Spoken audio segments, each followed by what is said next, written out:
So hi guys, నా పేరు Murali. So welcome to my channel MDVPSG videos. So ఇవాళ live updates ఏంటంటే, so physical task అనేది పెట్టారనమాట ఓనర్స్ కి టెనెంట్స్ కి. కాకపోతే ఏంటంటే ఇప్పుడు ఓనర్స్ ఎక్కువ మంది అయిపోయారు, టెనెంట్స్ తగ్గిపోయారు అనమాట. సో సంజన బర్నీ గారు కూడా ఇటువైపు రావడం వల్ల టెనెంట్స్ 6 మెంబర్స్ అయిపోయారు, ఓనర్స్ ఏమో 8 మెంబర్స్ అయిపోయారు. సో దానికి తోడు స్ట్రాంగెస్ట్ ప్లేయర్స్ అందరూ కూడా ఓనర్స్ సైడే ఉన్నారనమాట. సో పవన్ ఉన్నాడు, డీమాన్ పవన్ ఉన్నాడు, ఇంకానేమో భరణి గారు ఉన్నారు. So almost all strongest players అందరూ ఇటు సైడే ఉన్నారు. సో ఆబ్వియస్ గా ఓనర్స్ గెలుస్తారు, ఎందుకంటే స్ట్రెంత్ లో గానీ కెపాసిటీలో గానీ ఓనర్స్ ఎక్కువ ఉంటారు కాబట్టి. సో ఓనర్స్ కి ఎర్లీగా పడుకోమని పర్మిషన్ అయితే ఇస్తాడనమాట బిగ్ బాస్.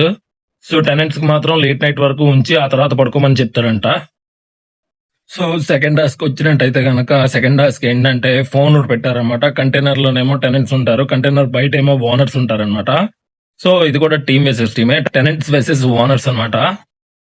సో తీరా మన మాస్ మ్యాన్ నార్మల్ అవుతున్నాడు అనమాట. ఇప్పుడప్పుడే తనుజ ఇచ్చిన మోటివేషన్ కి మోటివేషనల్ స్పీకర్ కే మోటివేషన్ ఇచ్చింది తనుజ. అసలు నిజంగా గ్రేట్ అని చెప్పుకోవాలి. ఈ మధ్యనే కొద్దిగా నవ్వుతున్నాడు, కొద్దిగా మామూలు అవుతున్నాడు, అందరితో కలుస్తున్నాడు, మాట్లాడుతున్నాడు. తీరా ఇంకా సంజన గురించి వస్తే కనుక సంజనకి అయితే అసలు వాల్యూ లేదు, రెస్పెక్ట్ లేదు, అసలు ఎవరు పట్టించుకోవట్లేదు, తన కెప్టెన్ అని ఎవరు భావించట్లేదు. ఇవాళకైతే అప్డేట్స్ ఇవే ఫ్రెండ్స్, మళ్ళీ రేపు కలుద్దాం. బై.